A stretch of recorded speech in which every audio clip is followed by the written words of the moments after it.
Certificate મુદ્દે હાઈકોર્ટમાં અરજી રોજના 50 રૂપિયા દંડના નિયમને પડકાર આપવામાં આવ્યો છે। અમદાવાદ, વડોદરા, સુરત, બનાસકાંઠાના રિક્ષા યુનિયન જોડાયા છે।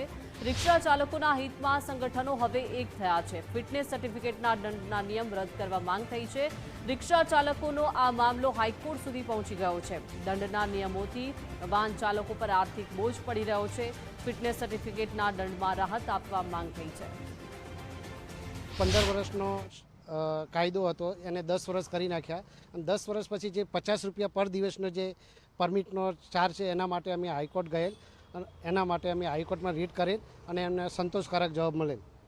અમારી જોડે રિક્ષા અમદાવાદના 8 થી 10 યુનિયન છે અને એમાં હજારો રિક્ષા ચાલકો આવી જાય છે। હાઈકોર્ટમાં આપણે રીટ મૂકી છે।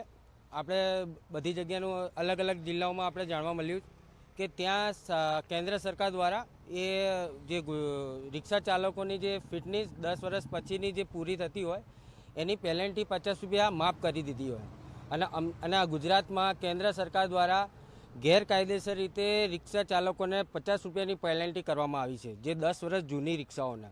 હવે આમાં 2017માં એ કાયદો રદ કરેલો છે, તો પણ કેન્દ્ર સરકાર દ્વારા રિક્ષા ચાલકો જોડે ફિટનેસના 50 રૂપિયા પર દિવસે પેનલ્ટી લેવામાં આવે। મતલબ ફિટનેસ જે 10 વર્ષ પછી પહેલાં 15 વર્ષનો કાયદો હતો અને એ કાયદા માટે 2017માં આપણે હાઈકોર્ટમાં રીટ કરી હતી અને રીટમાં પણ હાઈકોર્ટે સ્પષ્ટ જવાબ આપ્યો હતો કે આવો કાયદો કોઈ અમલમાં નથી અને બંધ કરેલો હતો।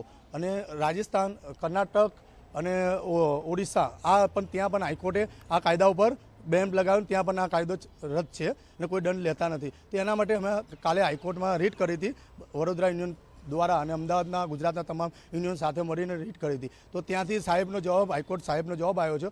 જવાબમાં કેન્દ્ર સરકારને 1 મહિનાની એ જવાબ માગ્યો છે, 1 મહિનામાં એમનો જવાબ માગ્યો છે અને 1 મહિના પછી જે જવાબ આવશે એ અમારા માટે માન્ય રહેશે। રાજકોટના મેયરના વોર્ડમાં જ દૂષિત પાણીનું વિતરણ થઈ રહ્યું છે। વોર્ડ નંબર 4, 6, 7 અને 8માં પાણીમાં બેક્ટેરિયા જોવા મળ્યા છે। પાણીના 8,214 સેમ્પલ પૈકી 6 જેટલા નમૂના ફેલ થયા છે। ગંદુ પાણી આવતું હોય તો મનપાને જાણ કરવા માટે અપીલ કરાઈ। વોટર વર્કર્સ વિભાગે લોકોને જાણ કરવા માટે અપીલ કરી છે। ભૂગર્ભ ગટરનું પાણી ભળી જતા બેક્ટેરિયાની સમસ્યા સર્જાઈ છે।